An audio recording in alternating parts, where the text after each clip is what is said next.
officer looked him up and down. "License and registration," he barked. The man behind the wheel didn't flinch. He reached slowly, calmly, for his wallet. But the way the cop's hand hovered near his holster, that told a different story. The sun was barely up, the neighborhood still asleep. But the flashing red and blue cut through the silence like a warning. Robert Bobby Gaines had just dropped his son off at early swim practice. He was heading home, coffee still warm in the cup holder. No speeding, no broken taillight, no crime. Just black, that was enough. The officer squinted at the ID. He frowned. "You military?" "Yes, sir." "What branch?" "Marine Corps." "Retired." The officer didn't nod, didn't say thank you, just walked back to his cruiser and made a call. It was supposed to be a routine stop, but backup arrived in under 3 minutes. 2 cars, 3 more officers. Bobby stayed in his car, both hands on the wheel, his knuckles white, his heart pounding but steady. This wasn't his first time being seen as a threat. But this time, he wasn't alone. There was a woman on her morning walk, a teenage boy riding his bike, a neighbor who had just stepped outside with her dog and stopped dead in her tracks. They were watching, recording. Whispers started. "He didn't do anything. Why are there so many cops?" One of the officers opened the car door. Didn't ask, just pulled. "Step out, sir." "For what?" "Failure to comply." "I haven't moved." "That's the problem." They yanked him from the vehicle, pushed him to the hood, hands behind his back. No Miranda rights, no questions. Just the cold slap of handcuffs and the sound of rubber soles scraping the pavement. Someone screamed. It wasn't Bobby, it was the woman from the sidewalk. "That's Robert Gaines," she shouted. "He's a decorated Marine." The officer looked up, smirked. "Not today, he's not." They didn't check his badge. They didn't read his record. They didn't even ask what he did for a living, because they didn't care. To them, he was a problem, and problems get silenced. But this time they picked the wrong man. Because Bobby Gaines wasn't just a veteran. He wasn't just a father. He was the brother of Judge Helen Gaines. And she was about to find out what happened. And when she did, the badge wasn't going to protect them. The booking officer didn't even look up. Name? Robert Gaines. Occupation? Veteran, former Marine. Reason for stop? Asked the arresting officer. But no one asked. They just printed his name, took his fingerprints, snapped a photo. Click. Just like that. He became a file in a system that didn't care who he was. Bobby sat in the holding cell for almost 3 hours. No lawyer, no phone call, no charges read, just silence, and the echo of keys jangling down the hallway. The officer who arrested him, Officer Kurt Daniels, young, buzz-cut, built like he'd spent more time at the gym than in training.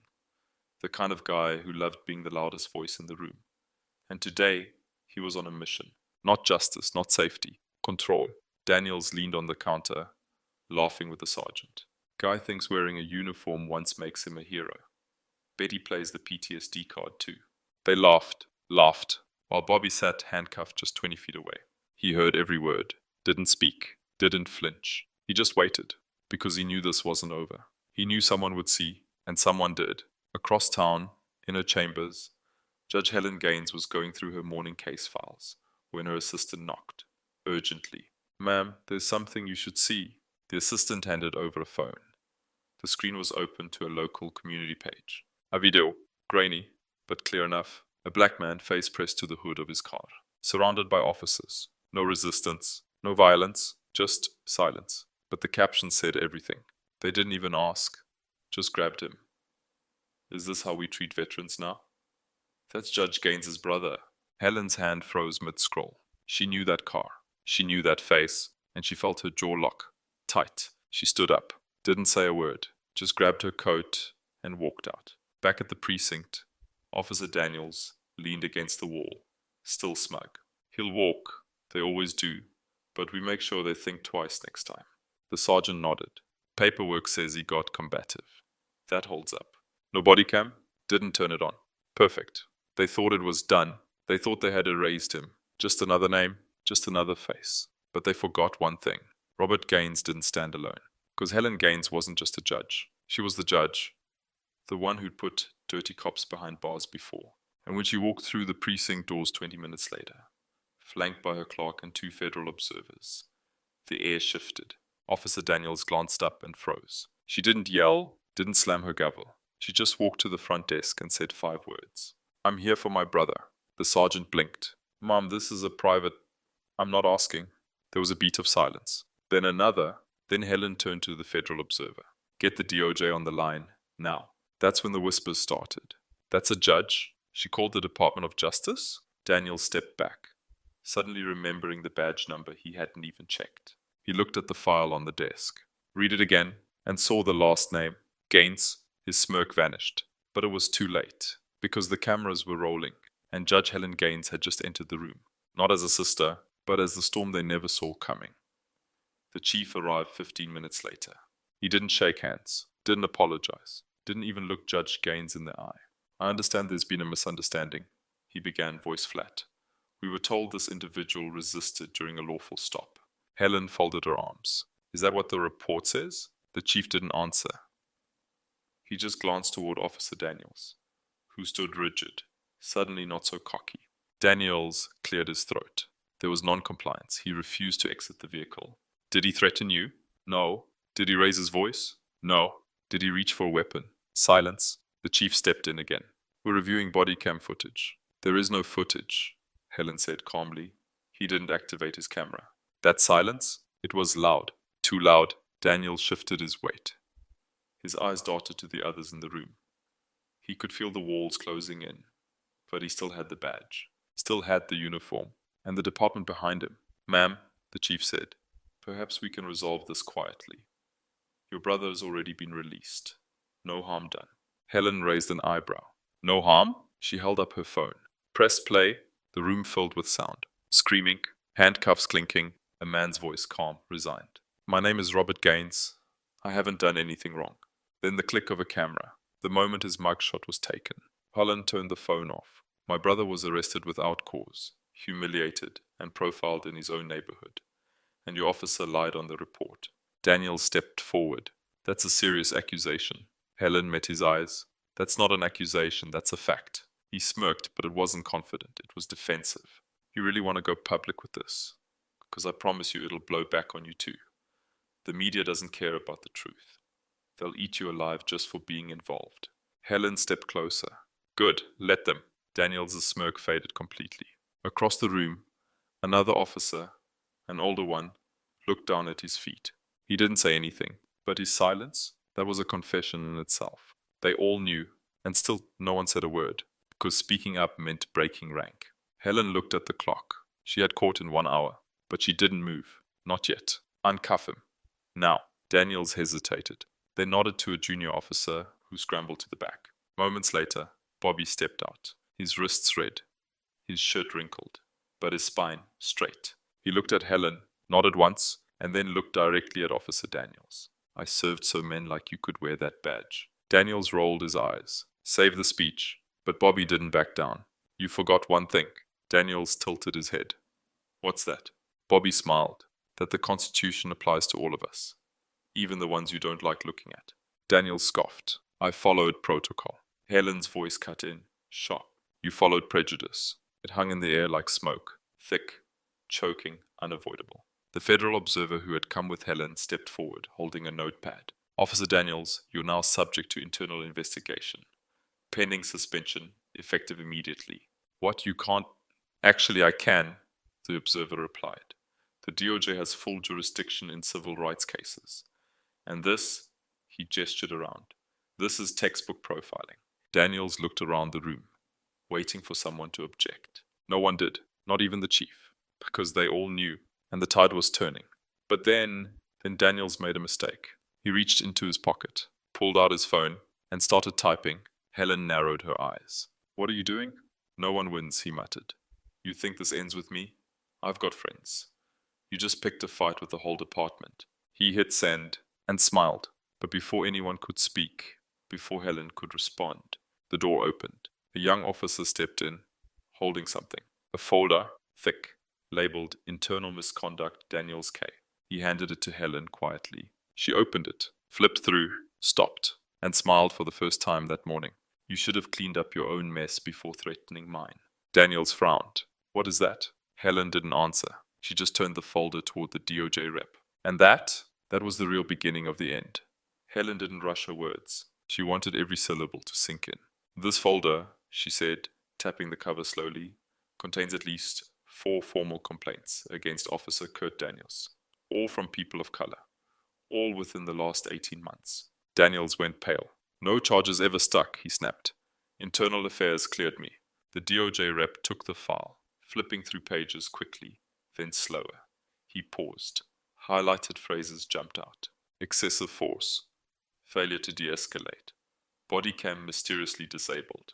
And most damning of all, pattern of racial bias. Cleared? The rep asked flatly. Or protected? Daniels didn't answer. Helen stepped closer, lowering her voice. You thought the badge would shield you. That fear would silence them. That silence meant innocence. She leaned in.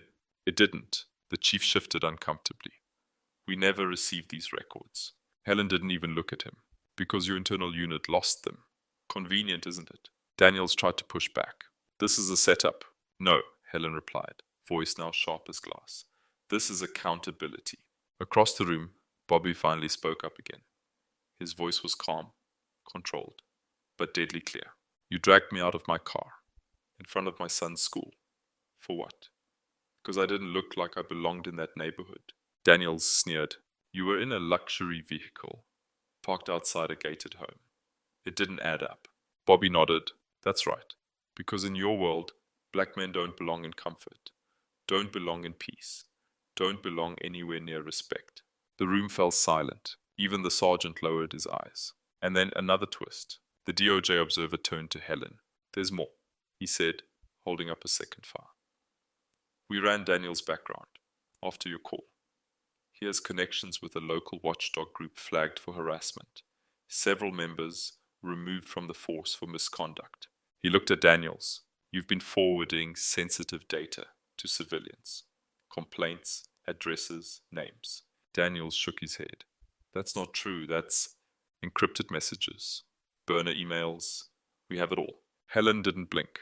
You weaponized the system. You made it personal. And now it's public. A quiet beep cut through the air. The courtroom TV, usually off, came to life. A news anchor. Leave. Breaking news out of Riverstone County. Judge Helen Gaines is at the center of a civil rights investigation following the unlawful arrest of her brother, a Marine veteran. Sources say a DOJ team has opened a file on multiple officers.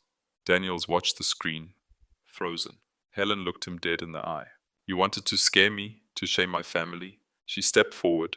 You just exposed yourself to the entire country. Daniels started to step back.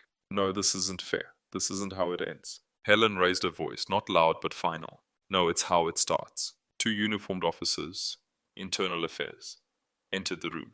We have a directive, one said. Officer Daniels, you are under investigation for misconduct, abuse of power, and obstruction of justice. Badge, gun now. Daniels hesitated, looked at the chief. The chief turned away. And that was the end of it. Daniels removed his badge, his belt, his weapon, placed them on the table. No one clapped. No one cheered. But the silence, it roared. Judge Gaines walked out first. Not with pride, but with purpose. Behind her, Bobby followed. Not as a victim, but as a man who knew that, this time, the system didn't win. Not because it was fair, but because someone fought back. It was quiet in courtroom 4B. Not the kind of quiet that comes from peace. The kind that comes before a storm. Judge Helen Gaines sat at the bench, robe crisp, gavel in hand. Her voice, when it finally came, was low but firm. This court is now in session. The defendant stood, trembling in front of her. Kurt Daniels, no longer Officer Daniels. No badge, no uniform, no shield. Just a man. A man now facing formal charges. Civil rights violation, falsifying police reports, abuse of power. Next to him sat a lawyer who looked like he wanted to be anywhere else. Helen didn't gloat. She didn't smile. She simply did what the system had failed to do for so long. She delivered justice. In this court, we are not interested in what almost happened, or what you meant to do. We are interested in what did happen. And what happened here is clear. She picked up a folder. Read aloud. You lied on official documentation. You failed to activate required body cam equipment.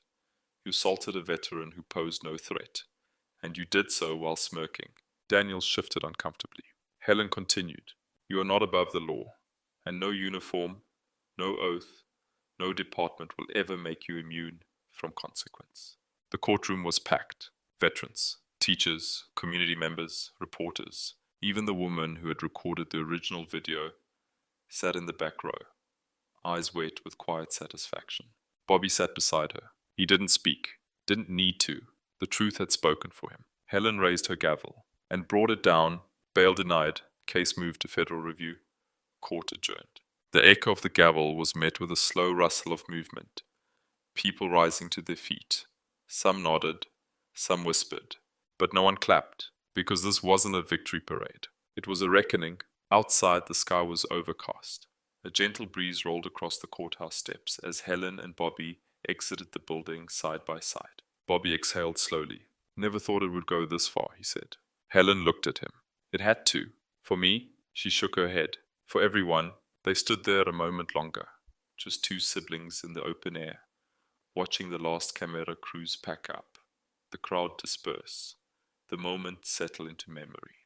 Then a young boy walked up, 12, maybe 13, brown skin, shy eyes. Sir, he said to Bobby, my uncle showed me your video. I just want to say thank you. Bobby nodded. The boy hesitated, then added, do you think I could be a Marine too? Bobby smiled. If you want to serve, serve with honor. But first, know your worth. No one gets to define that but you. The boy smiled back, ran to catch up with his mother. Helen turned to her brother. You okay? He nodded once. Better than okay. And then, for the first time since the morning of the arrest, he truly smiled. Not out of relief, out of resolution. The system didn't fix itself, but it was held accountable. Because someone stood up.